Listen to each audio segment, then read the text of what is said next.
บายดีมื้อนี้ทางห้านมารีวิวปืนอีกเนาะใครสนใจสามารถติดต่อทาง WhatsApp Line หรือ Facebook เนาะโอเคมื้อนี้สีรีวิวปืน SRC เนาะเป็นปืนไต้หวันเนาะตามนี้เป็นปืนลูกโม่ขนาดยาว6 นิ้วโอเคกล่องมีเท่านี้เนาะเปิดกล่องมามี SRC ทุกรุ่นพี่เจ้าจะแถม5 เซตมา5 เซตปืนมาแบบ5 เซตแว่นตานี่แหละคือกันเลยเนาะแล้วก็คู่มืออันนี้คู่มือละเอียดให้เดี๋ยวมาเบิ่งคู่มือกันเนาะวิธีสอนติดรางเนาะเอารางออกนั่นนู่นนี่แล้วก็วิธีใส่เนาะโอเคแล้วก็อะไรต่างๆของปืนเนาะมีมาโอเคตัวนี้เลยตัว6 นิ้วที่ทางห้างรีวิวโอเคแล้วก็มีโหลดเดอร์มา1 อันกล่องใส่ลูกเนาะโอเคเป็นปอกกระสุนไว้ใส่ลูกนี่ไว้ใส่ลูกบีกันเดี๋ยวแกะให้เบิ่งเลยเนาะนี่ปอกใส่ลูก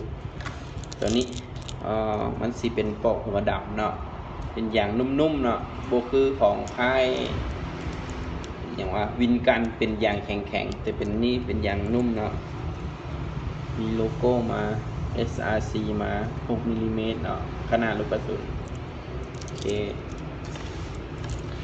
วางเบื้องก่อนแล้วก็มีรางมาให้ไว้ติดถ้าใครอยากติดดอทติดอย่างนี่รางเหล็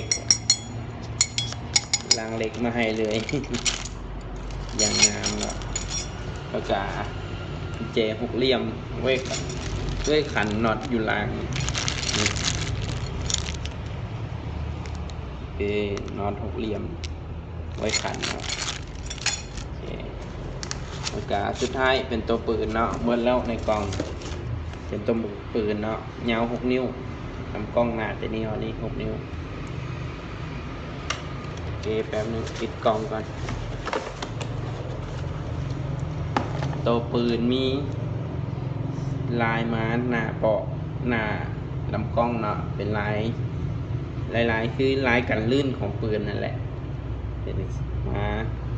แล้วก็มีเซฟเนาะดันไปหลังแปลว่าเซฟเนาะยิงบ่ได้เนาะแล้วก็ดันไปนี่กดเซฟแล้วก็ดันไปหน้ากดโมเนาะแล้วก็ตัวนี้ดันเพื่อเอาลูกออกเนาะนี่ว่าตอนเขาใส่ลูกเข้ามาจังซี่เนาะโอเคตอนเอาลูกออกนี่ดันโอเคแล้วก็กิ๊บมือเป็นกิ๊บมืออย่างมีโลโก้ของ SRC มาให้เนาะทั้ง2 เบื้องเลยมีกันลื่นมาให้พร้อมตัว SRC นี่ตัวนี้สิเปิดขึ้นอย่างสิบวกคือของ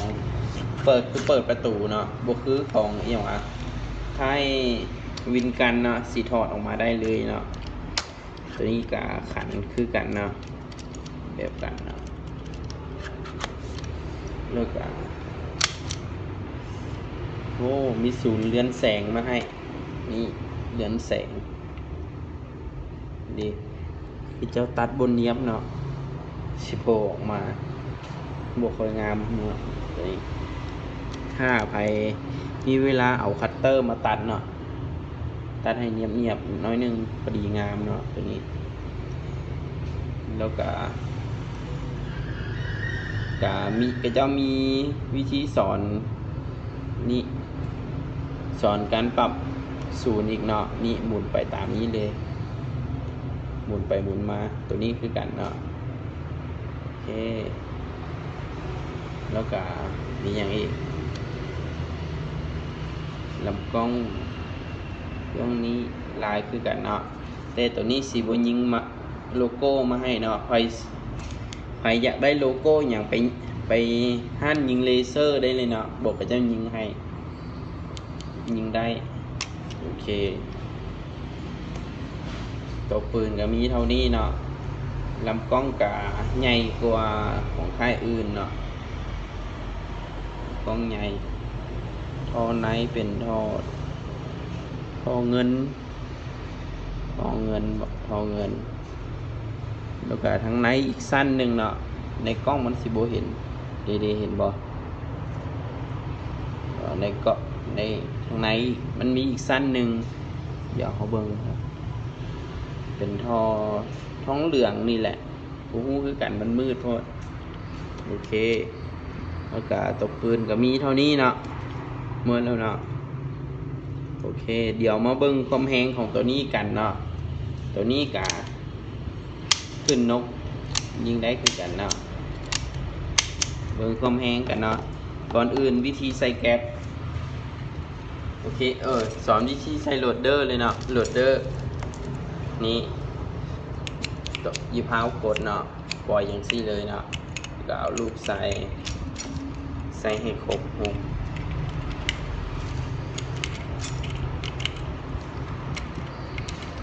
โอเคเนาะแล้วก็เอาลูกกระสุน6 นัดเนาะ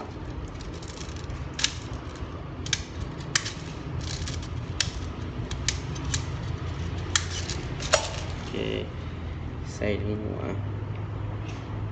ตัวนี้ใส่ง่าย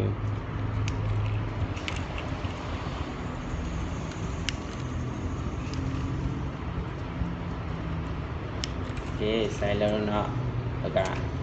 ยูเข้าไปแล้วก็หันเนาะให้มันล็อกไว้โอเคเพราะว่ามันล็อกกับขาแล้วก็มือนี้สีโบลินแก๊ส WE อีกแล้วเนาะมาแก๊สไมกาโม่แก๊สไมเนาะแก๊สของ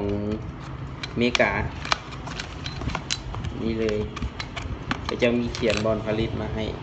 USA อเมริกาเนาะโอเคเปิดออกมาเป็นปอกทองเนาะทองเหลืองโอเคอันเข้าไปเดี๋ยวแป๊บนึงลงก่อนเพราะว่าตัวบางตัวตัวนี้มีอย่างมาให้เนาะ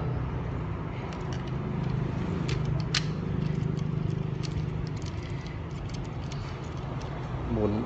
เห็นมันแน่นแล้วเนาะหมุนให้แห้งเลยเนาะหมุนให้มันเข้าเลยเนาะโอเคเมื่อกี้ได้ยินเสียงบ่เป็นเสียงปึ๊ดตอนนั้นแหละให้หมุนแห้งๆเนาะเพราะบ่ให้แก๊สมันหัวออกมาลองเบิ่งเนาะปืนโอเคได้แล้วเนาะเดี๋ยวมาเบิ่งความแห้งตัวปืนกันกดโม่เอาลูกใส่ตอนใส่แล้วให้เน้นเนาะให้เน้นกับฟงออกมาเองเนาะมันเสียออกเนี่ยโอเค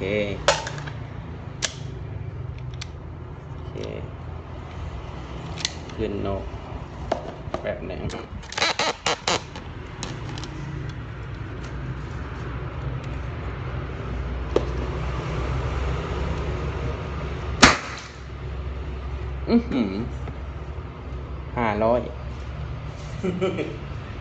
ความแห้งเบาๆ500แบบนั้น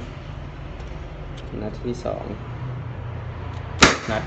500 ซาวเนาะต่อเลยเนาะ516 518 511 500โอเคเมิดเนาะถอกมาได้เลยเนาะนี่โอเคใครสนใจสามารถติดต่อมาได้เนาะคือเก้าเบอร์ WhatsApp Line หรือ Facebook ก็ได้เนาะโอเคขอบใจ